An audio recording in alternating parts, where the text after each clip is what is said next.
안녕하세요, 일렉트로캠입니다. 오늘도 테슬라 이야기를 해볼까 합니다.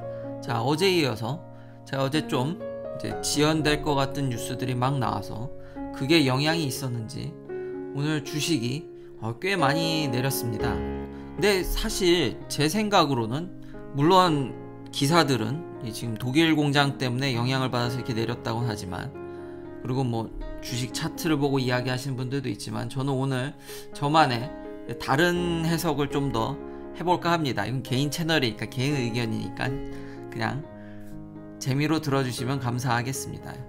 여튼 이 독일 소식은 제가 하루 안 좋은 소식, 그 다음날 다시 좋은 소식, 다시 이분이 워낙 이게 테슬라의 좀 우호적인 분이시라 독일 German 미니스터까지 나옵니다.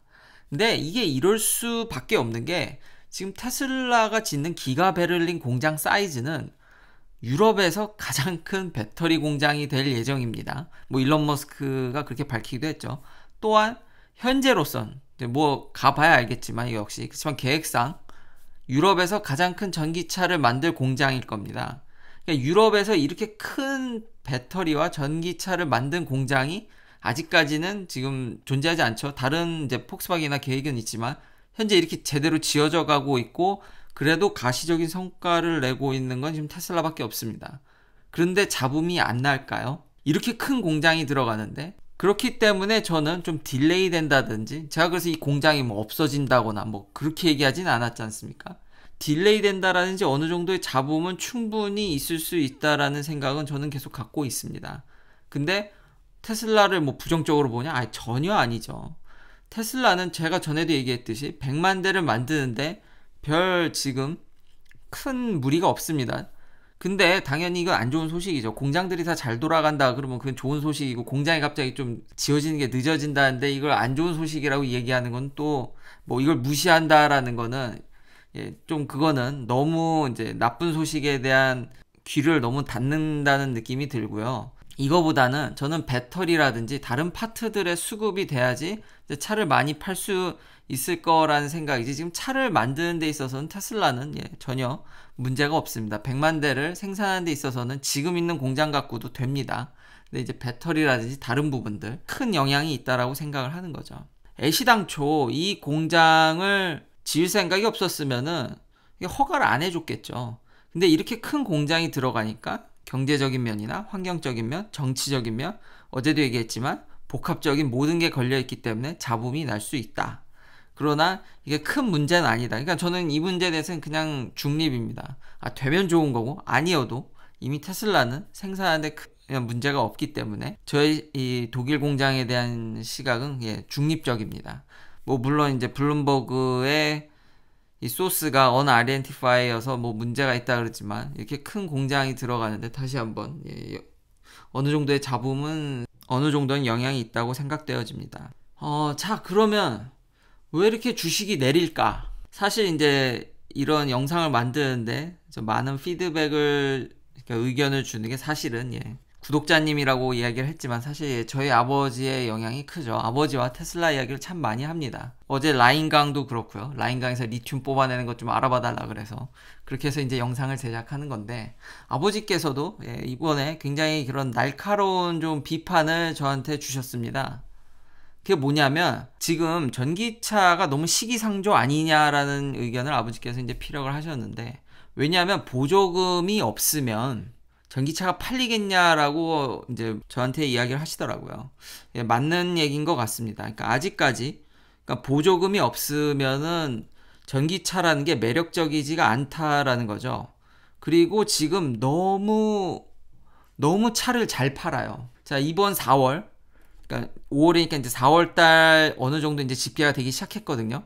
그래서 중간쯤 이제 집계가 됐는데 4월달에도 미국 내에서 차를 너무 잘 팝니다. 내연기관 회사들이 정말 잘 팝니다. 근데 이제 친환경 차가 아니라는 게 문제가 있죠. 그래서 저는 그 의견에는 항상 동의를 합니다. 앞으로 테슬라의 그 레귤레터리 크레딧, 카본 크레딧은 어마무시할 거다. 왜? 지금 옆에 경쟁자들이 내연기관들을 계속 팔아주고 있으니까요.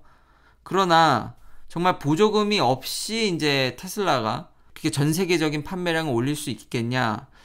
그쵸. 아직까지는 그런 면들, 그리고 미국에서는 이제 보조금이 없기 때문에, 그러니까 역설적으로 얘기하면 지금 보조금 없이도 이 정도 위력을 발휘한다라는 거는 테슬라의 전기차의 상품적 가치는 어마무시하다라고 얘기할 수 있는 거죠. 그러니까 전기차에서는 확실히 리딩하는 게 맞으나 기존 내연기관하고 비교했을 때 여전히 사람들은 내연기관을 많이 산다라는 거죠.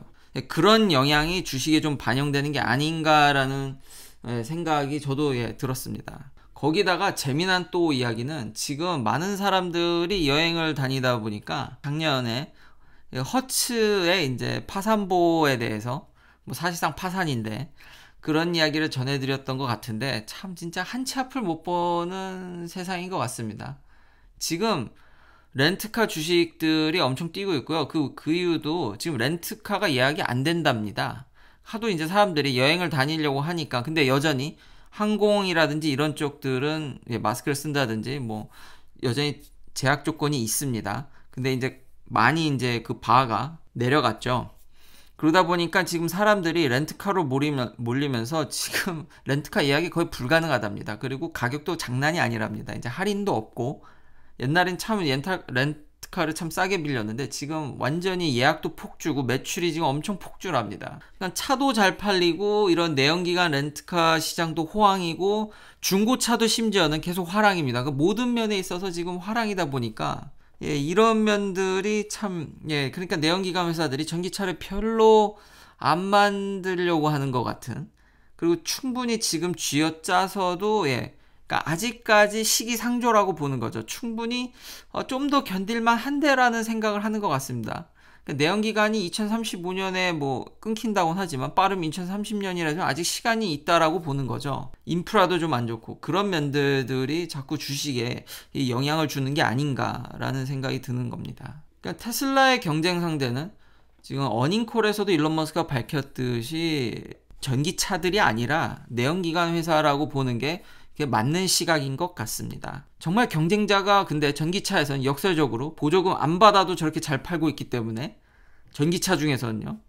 물론 이제 정책적인 밀어줌이 있지만 미국 내에선 그러니까 그런 크레딧 거래라든지 그런 혜택이 지금 보조금 없지만 그래도 간접적으로 영향을 받고 있으니까요.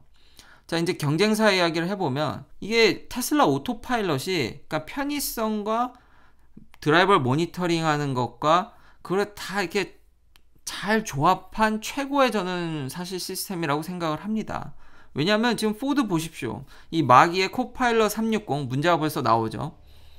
지금 유튜버들이 이걸 받은 사람들이 이제 테스트를 해보니까 ADAS 시스템, 주행 보조 시스템을 쓰는데 경보가 알람 소리도 없이 이제 없어졌다가 다시 이제 해야 되는, 그러니까 운전자한테 전혀 경보를 주지 않습니다. 아니 테슬라를 그 컨슈머 리포트는 그런 말도 안 되는 일을 하면서 지금 포드는 아예 경보가 없어요. 어떤 경우에 있어서는 알람조차도 울려주지 않습니다. 이거 너무 위험한 거 아닙니까? 그러니까 테슬라가 지금 유명해서 지금 계속 공격을 받는 거지, 지금 다른 경쟁 업체들은 아직 이런 시스템을 운영해 보지도 않았고 많이 팔아보지도 않았기 때문에 더 문제가 심각합니다. 그러니까 내연기관 기존의 회사들이 저런 테슬라 같은 자율주행 시스템을, 주행 보조 시스템이죠. 좋은 주행 보조 시스템을 만들면 나을 거다. 절대 저는 그렇게 생각하지 않습니다. 경보면 경보, 그리고 성능이면 성능, 아직 따라갈 갭은 크다고 봅니다. 지금 포드도 빨리 이걸 고쳐야 될 것 같고요. 진짜 운전자가 졸아도 이건 체크가 잘 안 됩니다. 심지어 지금 소리 소문 없이 경보가 없어졌다, 켜졌다. 그러면 아니 눈을 모니터링 할지언정 지금 소리 소문 없이 경보가 꺼져서 이제 해제가 됐을 때 졸아버리면 큰일 나는 거죠. 그건 그냥 운전하다 조는 것과 똑같은 거니까요. 그러니까 문제가 좀 심각해 보이고요. 이런 것들은 컨슈머 리포트는 이런 거를 좀 지적을 해줬으면 좋겠습니다. 그러니까 전기차 중에서는 아예 경쟁 상대도 없고 이런 주행 보조 장치에 있어서도 압도적이며 그런 자율주행 연구에 있어서도 데이터형 뉴럴 네트워크 트레이닝하는 부분에 있어서는 정말 압도적으로 1등이다. 그래서 역시 전 장기적으로는 전망을 계속 좋게 봅니다. 최근에 안 그래도 좀 이렇게 부정적인 뉴스들, 좀 계속 제가 이야기하지만 좀 아무래도 이런 기사들이 이제 광고비를 안 쓰는 테슬라에 좀 부정적으로 좀, 그래도 언론의 또 순기능이라는 게 또 한편으로 좋게 생각하면 비판적 자세를 늘 취해야 된다라는 생각이 들기 때문에 저는 전기차 팬이라서 그리고 현재로서 전기차로서는 다른 회사가 더 좋으면은 저는 여전히 넘어갈 생각이 없진 않습니다. 근데 문제는 여전히 선택지가 제가 보기에 테슬라를 대신할 만한 회사가 없다라는 게 문제인 거죠. 그리고 앞으로도 안 나올 것 같으니까 문제인 거죠. 이건 그리고 개인 채널이기 때문에 어느 정도 저의 프레퍼런스가 반영이 됐기 때문에. 그렇지만 이제 부정적인 이런 기사들에 대해서도 이제 우호적인 언론사들이 이제 많이 이제 비판을 해주죠. 그러니까 테슬라가 돈을 못 번다. 그렇지 않다라는 거죠. 그리고 아마존 같은 예가 있는데 왜 이렇게 테슬라만 공격하는지 모르겠다. 그리고 그때 어닝콜에서도 제가 이런 R&D 스펜드, 실제로 테슬라는 연구비를 많이 쓰는 기업 중 하나입니다. 굉장히 많이 연구비를 늘려가고 있고요. 그러니까 성장주기 때문에 자기 재투자하기 바쁘기 때문에 수익이 없는 거지. 솔직히 그 부분만 줄여도 충분히 돈은 벌 수 있고, 그리고 레귤레토리 크레딧 아까 말했듯이 지금 너무 회사들이 차를 너무 잘 팔고 있기 때문에 늘면 늘었지 절대 줄지 않습니다. 자, 그리고 이제 테슬라에 대한 소식 중 이제 좋은 소식으로는 어제 제가 ESG에 대해서 잠깐 언급을 했는데 S&P 500 ESG라는 인덱스가 있습니다. 거기에 이제 테슬라가 들어오고 결국 이제 페이스북이 아웃되는 뉴스가 이제 실렸죠. 어제 이것까지 얘기를 못 했는데 근데 왜 페이스북이 나갔냐? 그리고 또 한편으로는 이 테슬라의 ESG 레이팅이 그닥 그렇게 좋진 않습니다. 아니, 왜 안 좋냐? ESG는 Environment, Social Governance이기 때문에 이게 친환경적인 거에서는 점수가 좋은데, 그러니까 소셜 문제, 그리고 거버넌스 문제에 대해서 그러니까 다각도로 이제 평가를 받기 때문에 그 부분에 있어서는 점수가 좀 박한 편입니다. 그래도 어쨌든 인덱스에 들어갔으니까요. 좋은 거죠. 그리고 이런 지금 ESG 펀드에 이제 랠리가 있다라는 게 이제 블룸버그에서 알려줬고, 근데 요전에 무슨 기사들이 참 많았냐? 그러니까 기사를 좀 거꾸로 이제 비판해서 보면 되죠. 이게 ESG에 못 들어갈 수도 있다라는 얘기가 올해 1월에 많이 나왔거든요. 역시 이제 기사를 좀 대부분 거꾸로 이제 해석하면 맞는 편인 거죠. 결국은 들어갔지만. 근데 왜 그런 얘기가 왜 나오냐면 테슬라뿐만 아니라 대체적으로 자동차 회사들이 그 ESG 레이팅이 이렇게 썩 좋지 않습니다. 아무래도 노조라든지 다른 부분들이 많이 걸리겠죠. 그래서 지금 보면 테슬라의 랭킹은 ESG 레이팅은 폭스바겐하고 뭐 토요타랑 딱히 그렇게 다르지 않습니다. 혼다나 다임러가 좀 더 좋은 점수를 받았는데 제가 봤을 때 자동차 회사들은 다들 그냥 이렇게 좋은 편은 아닌 것 같고요. 역시 그래도 친환경적인 면에서 많은 점수를 받은 이제 테슬라가 이번에 S&P 500 ESG에 이제 들어갔다는 좋은 소식과, 자, 마지막으로 이제 솔리드 스테이트 배터리가 나오는 게 아니냐, 이제 무라타의 이제 솔리드 스테이트 배터리 생산 소식이 이제 전해져서 이것에 대해서 알아봐 달라고 또 문의를 해주셔서 이제 보니까 일단 이거 내년입니다. 그러니까 내년 딱 1년 뒤, 그러니까 1년 좀 안 됐겠네요. 내년 한 3월쯤 양산을 생각을 하더라고요. 근데 일단 매우 소량입니다. 첫째가 10만 개 정도죠. 그러니까 배터리 용량도 작은데 10만 개입니다. 그래도 10만 개 적은 숫자 아닌 거 아니냐? 그쵸? 이제 이런 식으로 이제 늘려가는 거죠. 차츰차츰. 근데 스마트폰이 지금 몇 대나 팔리죠? 그러니까 답은 나와 있습니다. 그리고 무라타가 하겠다라는 거는 지금 옥사이드 계열의 일렉트로라이트를 쓰기 때문에 애시당초 이게 현재로서 이제 영구적으로 봐도 이게 전기차용으로 쓰이기에는 좀 어렵다라는 의견이 많습니다. 물론 근데 이제 해봐야 알겠죠. 차츰차츰 이제 늘려봐야. 그럼 이거 어디다 쓰려고 만드는 거냐? 웨어러블 디바이스라든지 소형 이제 그런 전자기기에, 왜냐면 화재 위험이라든지 이런 것들이 여전히 조금만 이 배터리가 터져도 화상을 입을 수 있기 때문에, 그리고 턱식 가스가 나올 수도 있기 때문에 그런 면들이 이제 해결이 되기 때문에 그런 시장부터 이제 무라타가 공략해 들어가는 거죠. 근데 내년에 생산해도 10만 개밖에 안 됩니다. 애플워치가 1년에 몇 대나 팔리는지 생각하시면은 아직 이거 좀 대량 생산하려면은 이거 여전히 시일이 좀 걸립니다. 그래도 10만 개만 해도 어마무시하게 대단한 거죠. 근데 이런 무라타 같은, 그러니까 원래 무라타가 유명한 게 MLCC, 이제 멀티레이어 캐패시터로 유명한 회사입니다. 그러니까 이게 구조적으로 층층이 쌓다 보니까 이런 기술들이 솔리드 스테이트 배터리에도 영향을 준다라는 거죠. 그리고 오히려 이런 업체들이 달려들 수도 있다라는 거죠. 그러니까 그런 면들을 좀 생각해 보면은 이런 캐패시터를 만드는 회사에도 앞으로 좀 관심을 가져도 나쁘진 않을 것 같습니다.